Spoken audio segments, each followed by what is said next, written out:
Hello, welcome everybody to your weekly energy report for the week of March 1st through the 6th of 2021. And just to preface, I am a total hot mess. I am in the middle of moving. I wanted to get this in.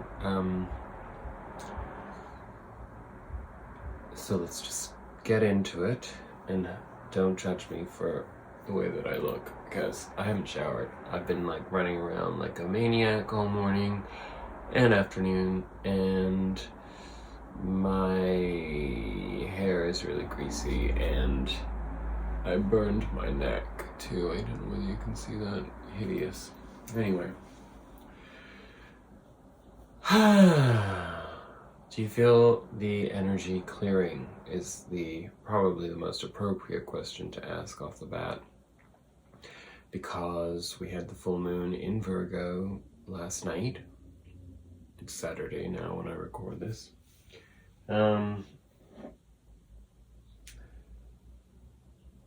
It was potent in a sort of subliminal way. I found that I felt the shift, and it was a shift towards empowerment. There was a feeling of no longer being an urgency to be expressive of the self externally, but instead to understand the power from within and to be deliberate and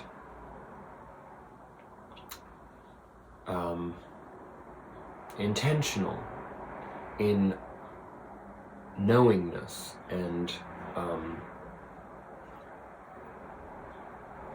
responsibility. I feel that this whole next astrological year, beginning when the sun moves into Aries in March, is going to be a lot about personal responsibility and coming into a sense of peace and pride and self-confidence in personal responsibility.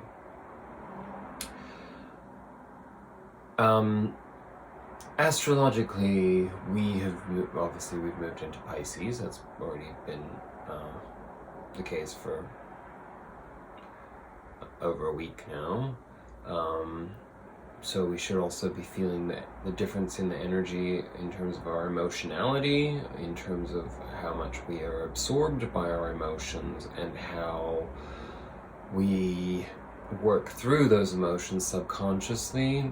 And usually, to me, in Pisces season, the first decan is very much murky, because it's like we actually are experiencing our emotions as they evolve, but we're not aware of how they're consciously evolving. Then we go into the second 10 days of the sign where we externalize those processes, those emotional processes, and then the last 10 days are essentially the fusion of both, and where we actually see the fruition of whatever transformation we've been undergoing. So we're just coming to the end this coming week of that first decan. So it'll be interesting to see how that externalizes. Personally, I'll have a bit of a clean slate in certain parts of my life, which will definitely make sense from that perspective. I don't know what's going on in your life, but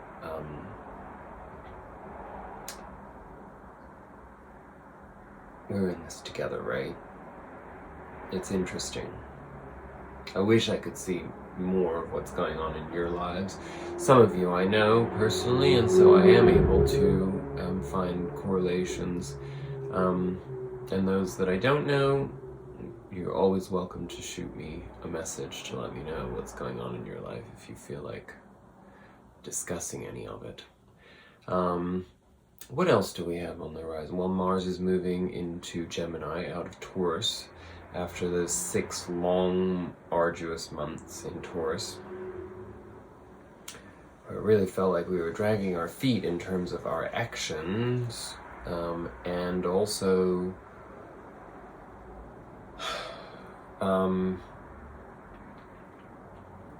Mars moving into, and of course we had that retrograde, which meant that it was really extended. Mars will only be in Gemini for about a month and a half, I think, but it is a nice combination of energy. It's full of curiosity, innovation,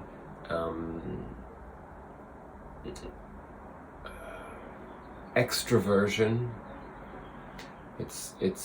We're coming out of a period where Mars was very internal, and now that energy to thrust us forward is coming with this shift into Gemini energy. What else? I know we have, I think it's Jupiter conjunct Mercury this coming week too, at some point. There's a lot of conjunctions in March. There are no squares, no oppositions, and that's really nice because, as you may remember, we had a ton of squares in February, and you probably felt them because it really did feel as though everything had come to a standstill and we were being forced to sort of wade in quicksand, or at least the illusion of quicksand. It felt very stuck, or I don't know if stuck's the right word. It just felt as though we were being forced to stand still, emotionally, certainly, tangibly, materially in our lives. So that's all coming to an end, and of course Mercury is direct now, although it's still in its shadow, and it's just going over the degrees that it retrograded over. We've got about another 10 days of that shadow, but each day that goes by, we move further and further out of the influence of Mercury retrograde, and because we have forward movement, there's an ease to our pragmatic and more mundane activities and choices and decisions and actions.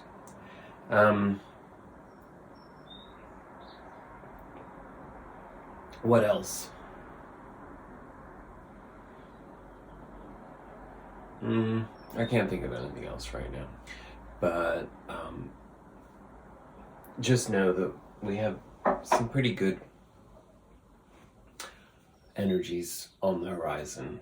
I'm very much looking forward to moving into the spring and into the new astrological year of, and of course Pisces is the last sign of the zodiac, and so this period, this Pisces season, is really a contemplative mishmash, essentially. We have to be aware of the fact that it covers the last 11 and then some months of our lives, and we're being given the opportunity to take stock and understand what this whole year has been about before we go into Aries energy again, where we are, at birth and in individuation in a new energetic flow. Okay, so what do we have as our oracle cards of the week? I'm going to start with the Sacred Destiny Oracle card, Thriving. Certainly a nice card to receive, and I'll read that for you. represented by the African savanna. In the African savanna lives the tree of life, the baobab tree. Forgive me if I mispronounce that. This is a prehistoric species that predates humans. It is over 200 million years old. It has adapted, survived, and thrived in a harsh environment where so many other species have gone extinct. The baobab can live up to 5,000 years and can reach almost 100 feet tall. It is a succulent, which means that in the rainy season it absorbs and stores water in its enormous trunk. This water helps it produce a nutrient-dense fruit in the dry season when the land is parched and arid. These remarkable plants, that'll be the last time you hear the door slamming, by the way, because I will never have to deal with that ding-dong again. When the land is parched and arid, these remarkable plants provide shelter, food, and water for both animals and humans. It is one of the only plants in the world that doesn't drop its fruit where it would spoil. It stays on the branch where it dries out. When picked, the fruit has a 3-year shelf life. Wow, interesting. The sacred landscape wants you to know, if you draw this card, that you are a survivor. And not only do you survive, but you use situations that others might find challenging to thrive. You expand when others shrink. This may be the time to adapt to your circumstances rather than be overcome by them. You have a remarkable ability to step beyond any challenge. You are strong. Others may find shelter in your energy, and right now, that's okay. Through giving to others, you are in turn nourished. This card may be urging you to step into the primal, primordial, powerful, wild part of yourself. Doing this will increase your vitality and contribute to your overall well-being, which, of course, I won't be able to do any of when I'm in prison for murdering that fucktard. But 24 hours. Oh, what a horrible person that person is. Honestly, you have no idea how horrible this person is. So moronic and so stunted and so lacking in self-awareness and arrogant and vile, harmless, and smelly. Oof. Yeah, imagine that.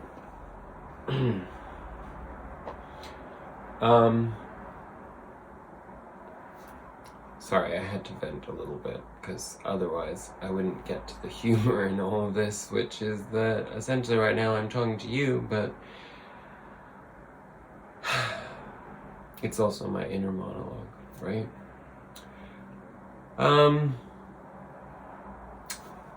Then let's take our Wisdom of the Oracle card of the week. No place like home. Well, we'll see about that. The essential meaning of that card is authenticity, coming home to yourself, feeling at home, arriving at a place where you just fit, being comfortable in your own skin. So, I shall definitely frame all of that in my experience going forward, because it very much applies to me. The Oracle's message is home feels safe and secure. It's a comfortable place to rest and create, a place that is known and you can call yours. This card signals that your ability to trust yourself and feel at home in your own skin is beginning to solidify as you claim your dignity and integrity, aspects of yourself no one can take away from you. You know who you are. You hold your head high, yet with neither pride nor humility. Instead, you stand as the observer, seeing through the eyes of your soul. This puts you in a position of power and strength. Authenticity is your home. You are safe here in the house of your spirit and spirit.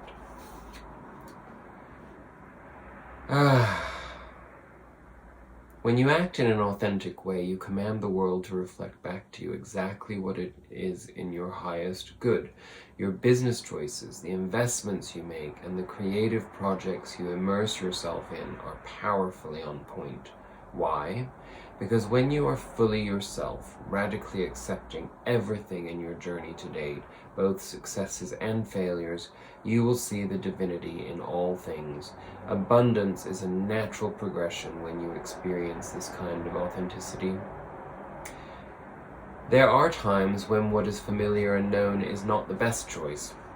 Human beings are memory-driven creatures, and we all look for certainty for what we know, even if the qualities we seek in other people and in external conditions are expressed in unhealthy ways.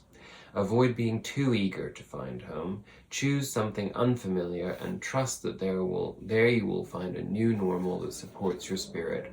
Remember, if you do what you did, you'll get what you got. Do the opposite of what feels right, even if it's uncomfortable, because what feels right is really what feels familiar, and you will attract and be drawn to the very things you don't want anymore. This time will not be different unless you do something different. And that is very true. We have to set intentionality in our experiences of, when we make changes in our lives, because when we're in self-awareness and in authenticity, we can't really make that mistake, right?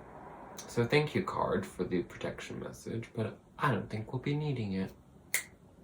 Right? Okay. I know, I'm totally nuts. Our spirit animal oracle card of the week is Koi Fish number 36.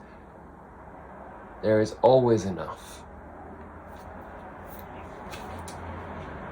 The koi fish who grows big within a small pond reminds us that within each of us is the potential for prosperity. The law of abundance ensures that prosperity is our natural state, so regardless of temporary outer conditions, you can call in prosperity and magnetically attract the opportunities and abundance you need. The message of koi fish spirit is to begin to generate wealth within with deliberate intention, no matter how small your pond may seem, and appreciate abundance wherever you see it. Outer conditions will come to reflect your inner prosperity, so begin to become the self who is comfortable with wealth in all forms. Even if at the moment it feels as if riches are not yours, they soon will be. I hope so, because I've been spending a lot of money on moving. Start to envision the plenty that Spirit wants you to experience, knowing that the moment you begin to commit to conscious and deliberate co-creating, Spirit will joyfully start bringing you what you need. You have so much to offer and so much of value to express in this world. In your little pond, there is much you can create and much you can attract. Do not underestimate what you have and who you are, for Koi Fish Spirit wants you to know that you are exquisite, loved, and deeply cherished. Trust that outer conditions are changing to reflect that truth. Are you feeling a sense of scarcity, afraid you will not have enough and not be enough to meet the challenges you face? Whatever your outer conditions, they are temporary and reflecting what was set forth in the past. And I do have a problem with patience at the moment, and I'm sure you're probably feeling it too, because that is what happens when we shift through these energies. There's this it's two realities. We're moving from one paradigm or timeline, as some people call them, to another. And when you're in that, the lessons that you've kind of learned and assimilated, they kind of sit just beneath the surface,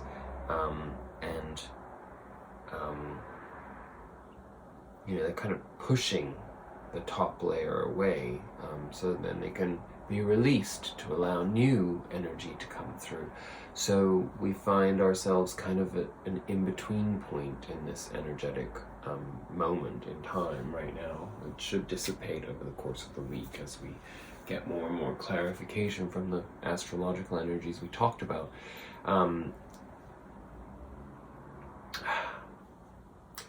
So just be patient with yourself if you're feeling that way.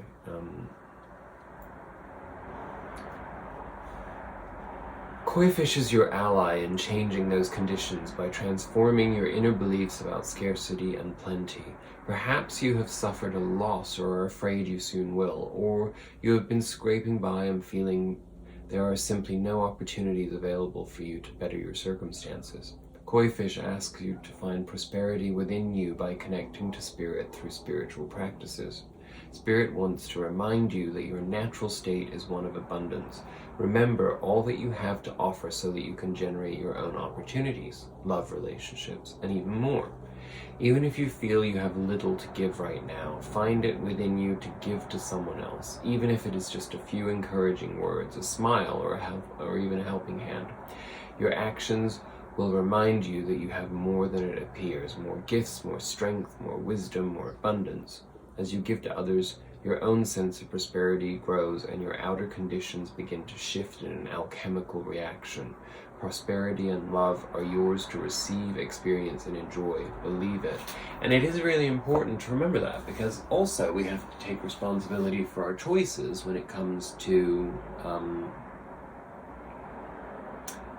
how we go about doing things. For example, I am moving, and there were moments, particularly when I was hauling a piece of furniture that was very heavy out of my car, and then trying to, well, just get it up and down some stairs and things like that. And I had not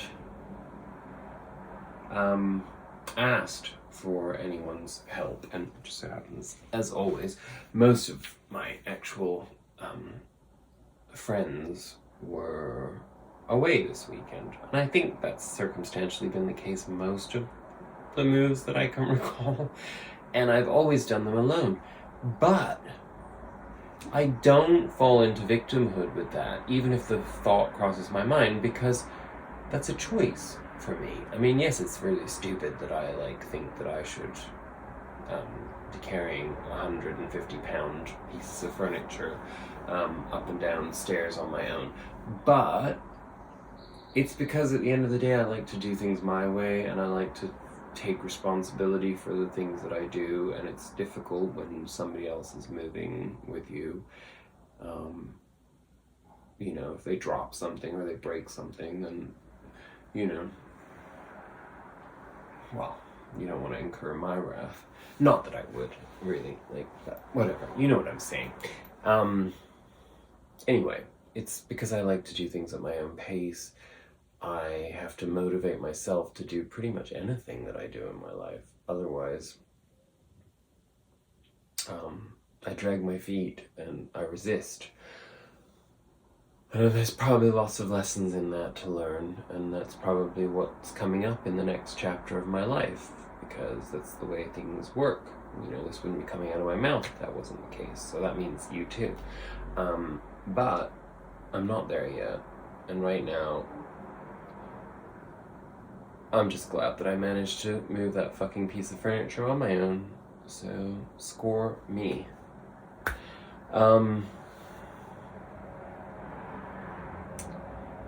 In our actual tarot spread, our underlying energy is the Judgment card, which again indicates renewal, rebirth, a shift, a substantial shift in awareness and consciousness and circumstances. And it is a card of divine intervention. It's also a card of rejuvenation. It's a card of reawakening to the things that perhaps have been dormant in us for some time. Like, for example, me walking around naked in my own home because I have to think about other people, or being able to use the bathroom whenever I feel like it because I have to share a bathroom with somebody, or being able to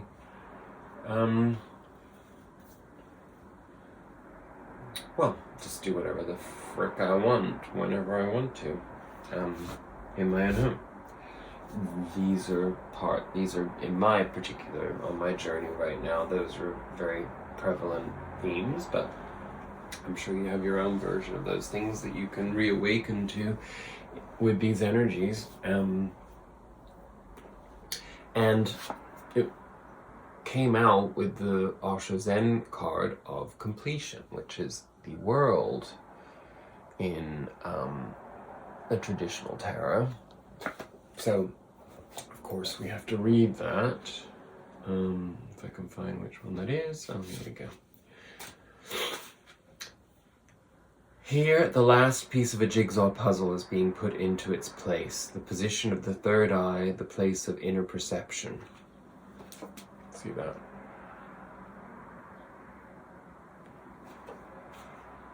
Even in the ever-changing flow of life, there are moments in which we come to a point of completion.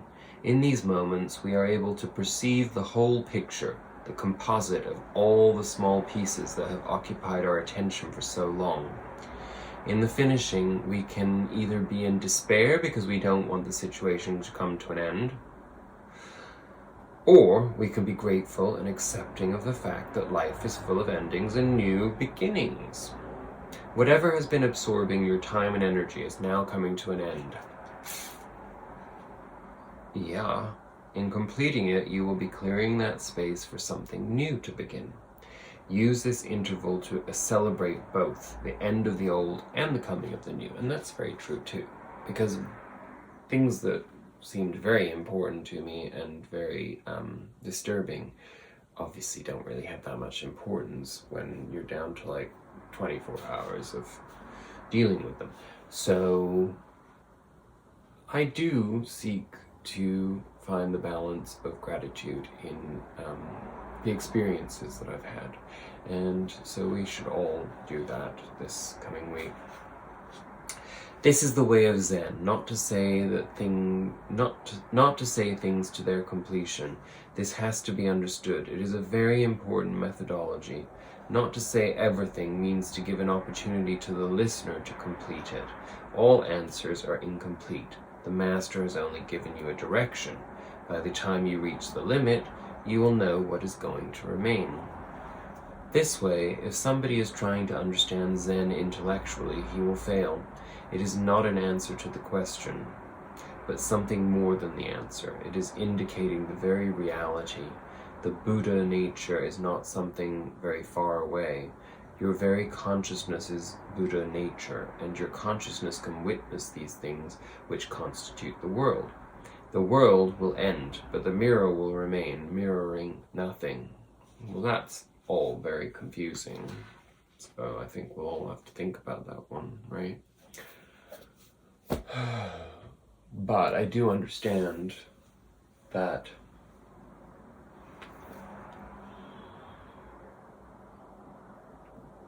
there's beauty in the unknown.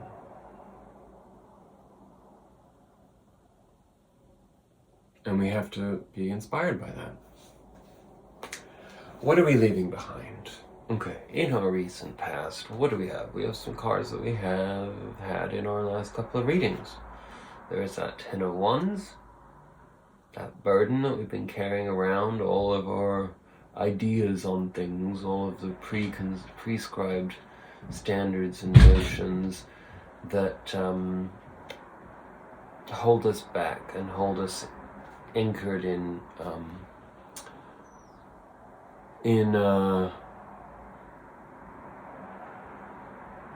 conditioned misery, really. Like, for example, that fucktard, like, every time he slams that door, I get triggered. But that's a choice for me to get triggered, right? Because I'm carrying the burden of all the times. That's like 10 times, well, it's actually 10,000 times that the door's been slammed, but in this case, there's only 10 ones. So take that into consideration. It's like, my conditioning could be to have an explosive reaction because there's 10 or 10,000 variations on one activity that fucks me off. But dropping those preconceived experiential judgments, I can be unburdened and I can breathe through it or laugh through it or remind myself that I'm in countdown mode to no longer having to deal with that energetic repulsiveness. Then there's the Page of Pentacles we also had last week. That was this sort of material world gift coming into us, this tangible gift of something. I don't know what's been going on in your life, but I actually do kind of know what that is in my life. I mean, aside from changes in my environment coming up that are a gift to me, there's even sort of evolution in my professional life that has given promise of future evolutionary leveling up. And also for me to have to actually step into taking more responsibility for my actions. That's a gift within itself too, because when you're valued more, you're given more valuable things to tend to. And then we have this, which is definitely how I've been feeling these last few days. I think it's been relatively collective. And that is the Nine of Wands, which is how you feel before you pick up those 10 wands. So it's a weariness, it's an apprehensive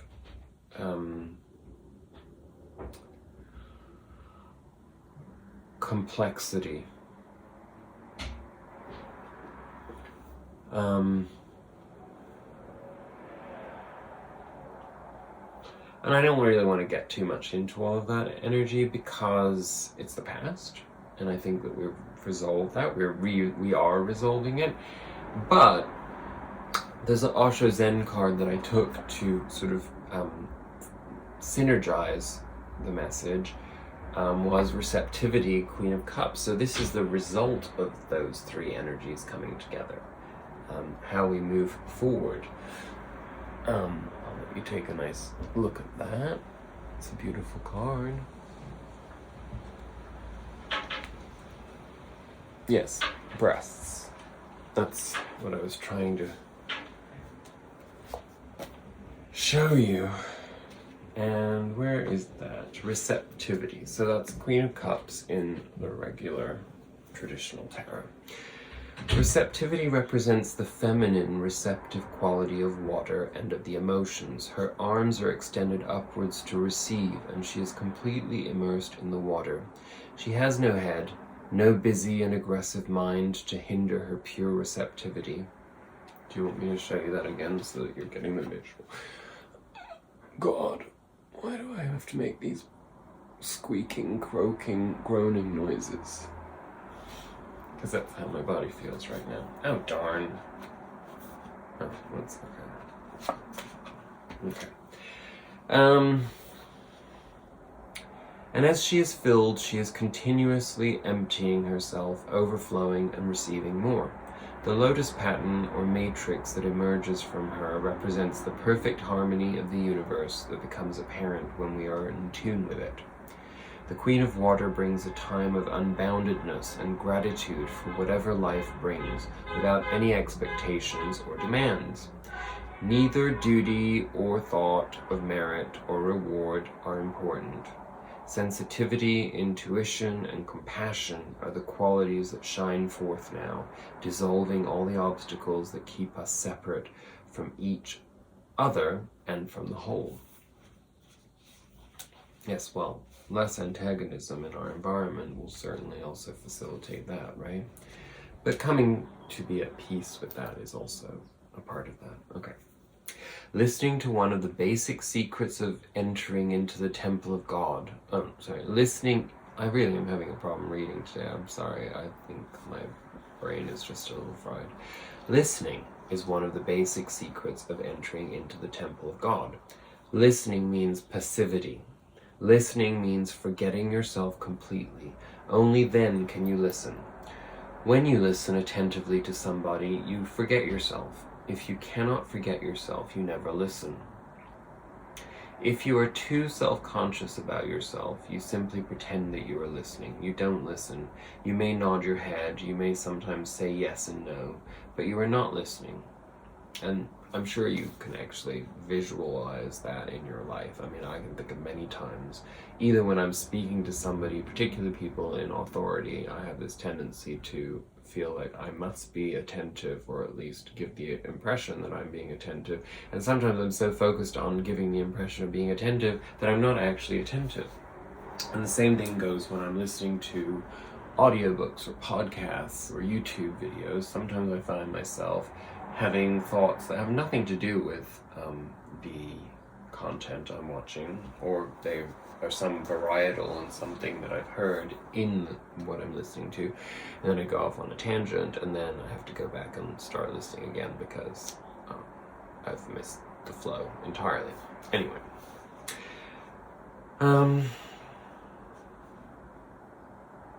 where was I?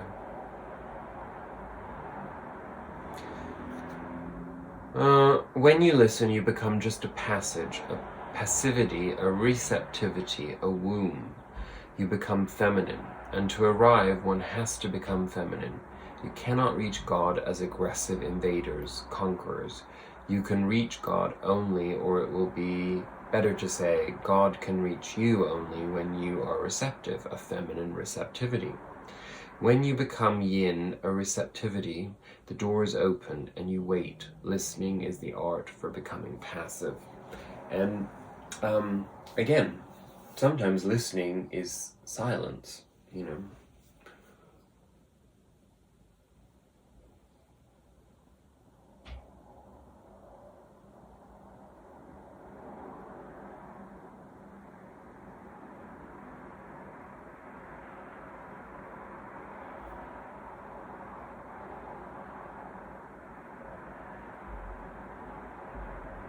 Listening is the art for becoming passive.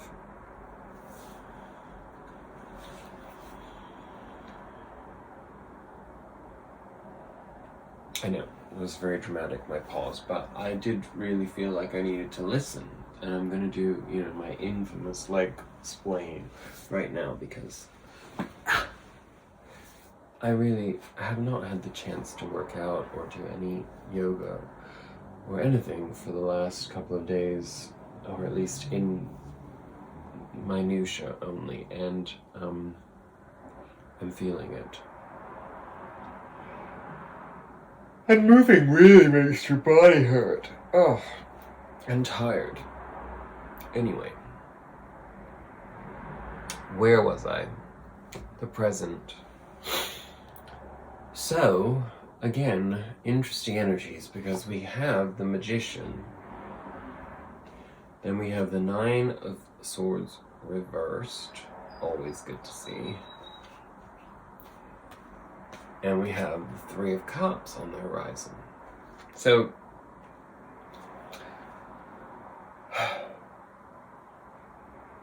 because of that receptivity that we were just talking about, and having learned to be at peace, to anchor ourselves in Earth, in the Mother Earth energies,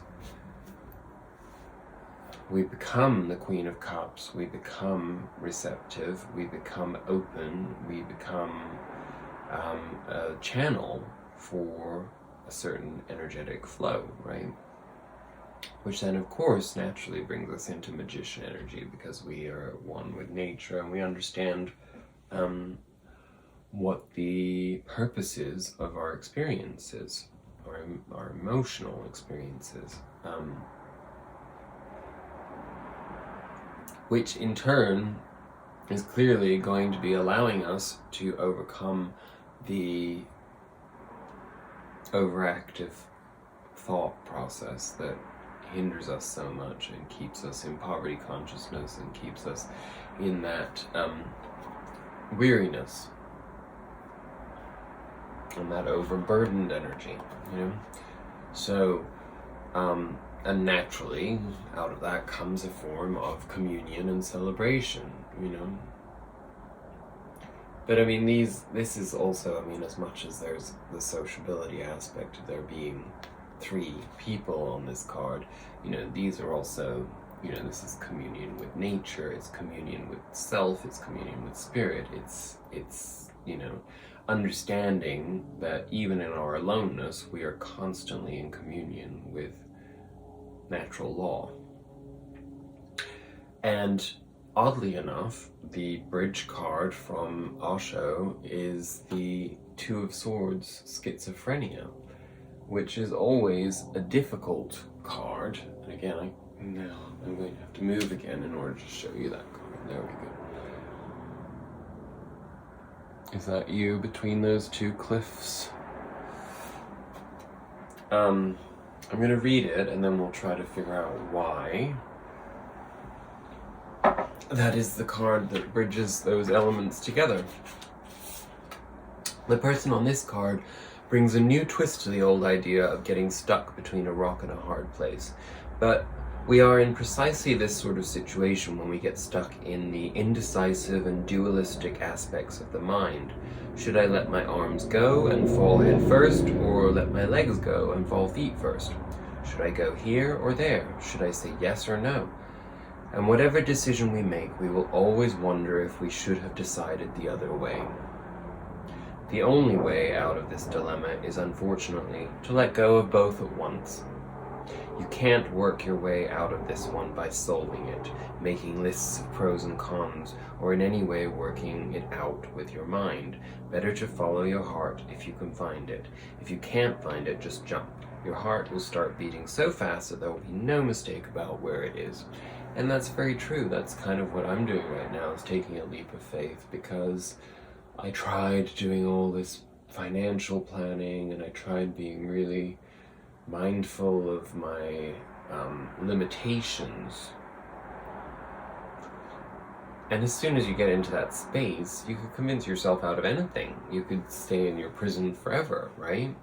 So that's maybe a little bit of well, it's a strong example of that from a very specific point of view, but I mean, you can apply that to all kinds of other parts of your life. Man is split. Schizophrenia is a normal condition of man, at least now. It may not have been so in the primitive world, but centuries of conditioning, civilization, culture, and religion have made man a crowd, divided, split, contradictory. But because this split is against his nature, deep down, somewhere hidden, the unity still survives. Because the soul of man is one, all the conditionings at the most destroy the periphery of the man.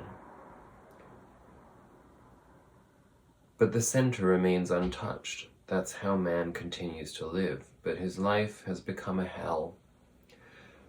The whole effort of Zen is how to drop the schizophrenia, how to drop the split personality, how to drop the divided mind of man, how to become undivided, integrated, centered, crystallized. The way you are, you cannot say that you are. You don't have a being. You are a marketplace, many voices. If you want to say yes, immediately the no is there. You cannot even utter a simple word yes with totality. In this way, happiness is not possible. Unhappiness is a natural consequence of a split personality.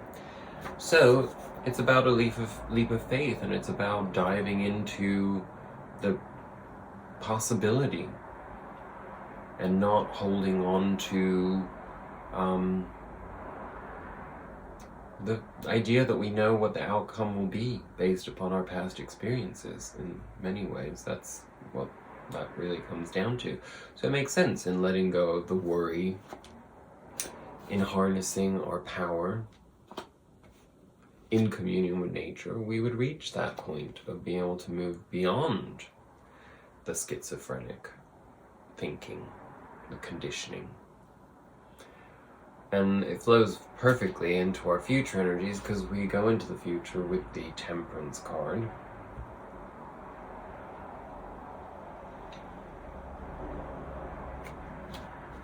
I'm sorry, I got distracted because I have a card here that I don't even know. Well, I put it in here just as a placeholder, but it actually really sums up the entire reading. And when I had asked for a summary card when I was pulling cards, I couldn't get one. So I think this is the reason why. So I will read that at the very end. So we have Temperance, we have the Lovers, and we have the Six of Wands. So that's a pretty smashing future outlook, energetically speaking.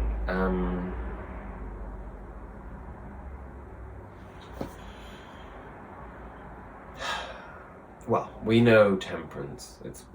Any of us on the spiritual journey are in a constant state of temperance, right? I mean, you have to constantly take in, go through that subconscious processing, then it comes back up, comes out in our actions and our intentions, and so on and so forth, forever and ever and ever, just like the magician carries that infinity symbol above his head.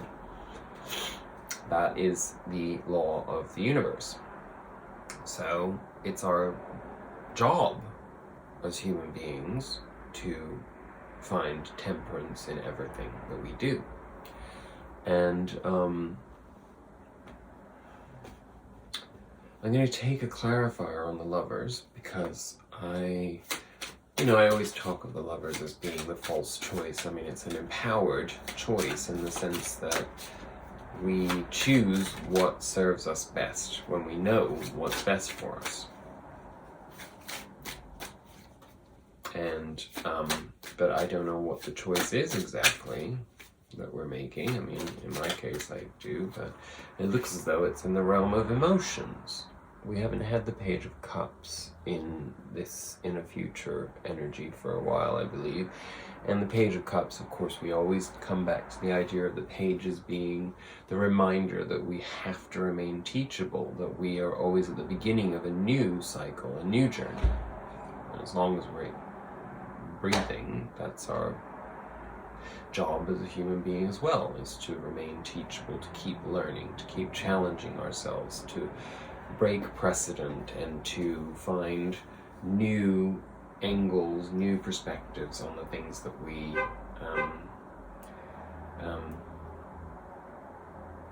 consider worth living.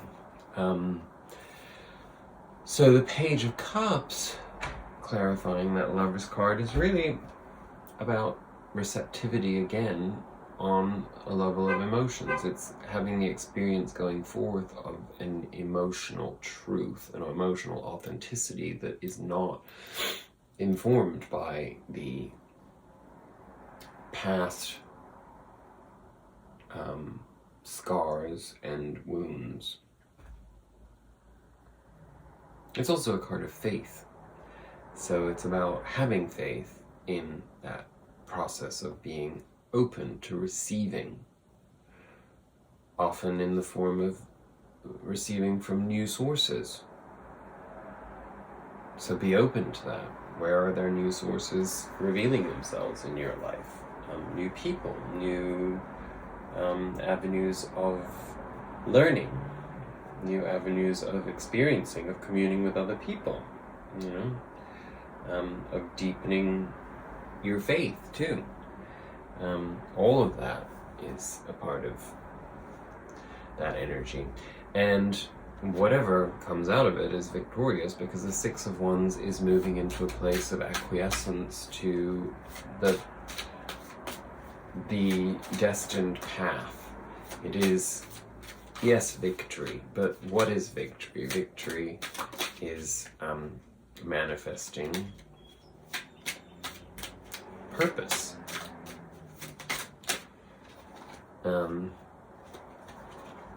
Clarified by the Nine of Pentacles. So this is in our material realm. This is about coming into a place of satisfaction, of knowingness, of self-sufficiency, being able to provide for oneself,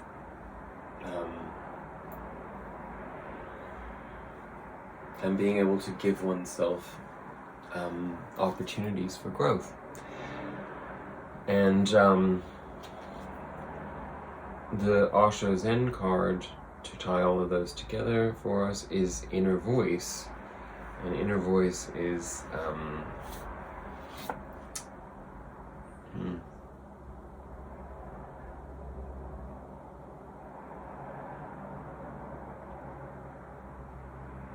the High Priestess, I think.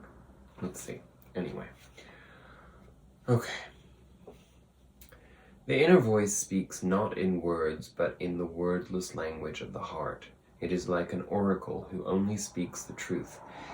If it had a face, it would be like the face at the center of this card. Where did I put that? Oh.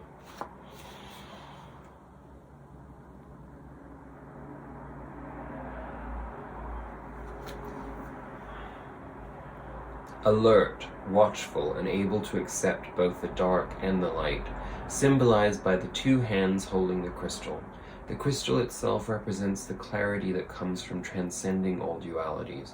The inner voice can also be playful as it dives deep into the emotions and emerges again to soar towards the sky. Just like what we were talking about, you know, the processing in the subconscious and then it coming out. But to do so playfully is pretty much what all of this future energy is about. Moving out of, you know, through the temperance process into the informed choice of what we love, receiving, being open to receiving, and then manifesting as a form of deep satisfaction, inner satisfaction. The inner voice can be playful as it dives deep into the emotions and emerges again to soar towards the sky like two dolphins dancing in the water of life. It is connected with the cosmos through the crescent moon crown and the earth as represented by the green leaves on the figure's kimono. Okay, I better show you that again because those are really intricate details. Okay. There are times in our lives when too many voices seem to be pulling us this way and that. Our very confusion in such situations is a reminder to seek silence and centering within. Only then are we able to hear our truth. If you have found your truth within yourself, there is nothing more in this whole existence to find. Truth is functioning through you. When you open your eyes, it is truth opening his eyes. When you close your eyes, it is truth who is closing its eyes. This is a tremendous meditation. If you can simply understand the device, you don't have to do anything. Whatever you are doing is being done by truth. You are walking, it is truth. You are sleeping, it is truth resting. You are speaking, it is truth speaking. You are silent, it is truth that is silent. This is one of the most simple meditation techniques. Slowly, slowly, everything settles by this simple formula, and then there is no need for the technique. When you are cured, you throw away the meditation, you throw away the medicine. Then you live as truth, alive, radiant, contented, blissful, a song unto yourself. Your whole life becomes a prayer without any words, or better to say, a prayerfulness, a grace, a beauty which does not belong to our mundane world, a ray of light coming from the beyond into the darkness of our world.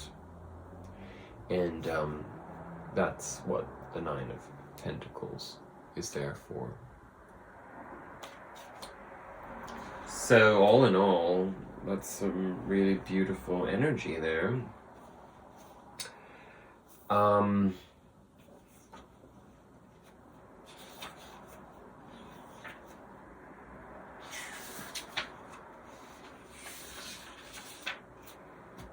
And I am going to read Integration, just because,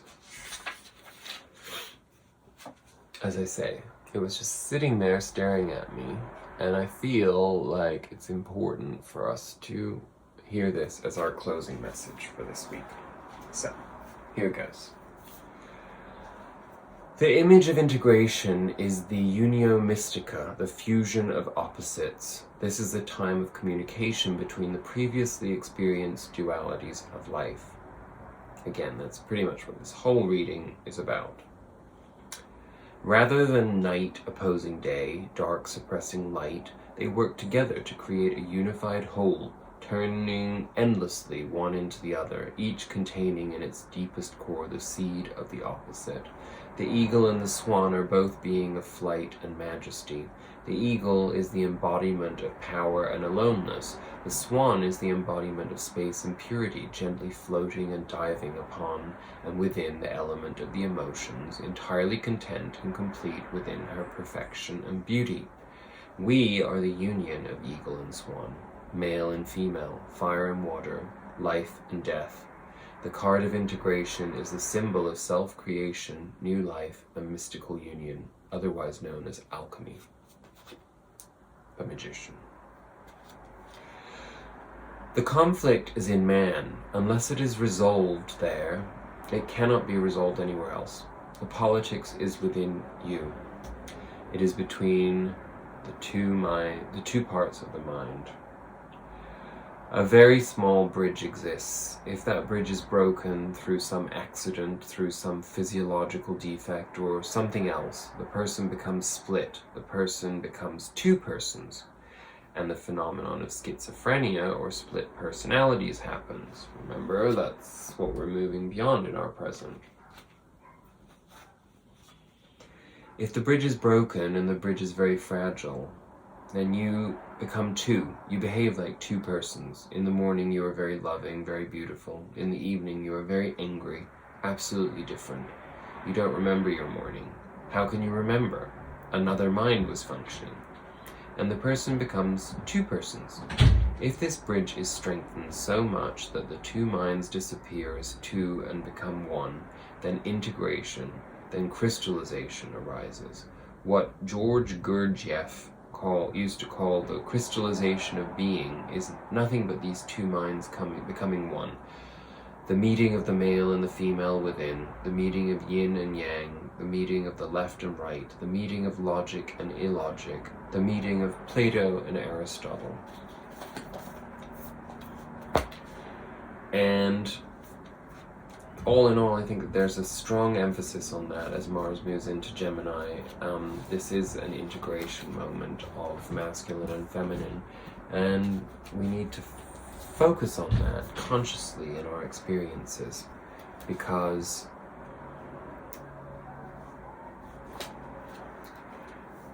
there is a real truth to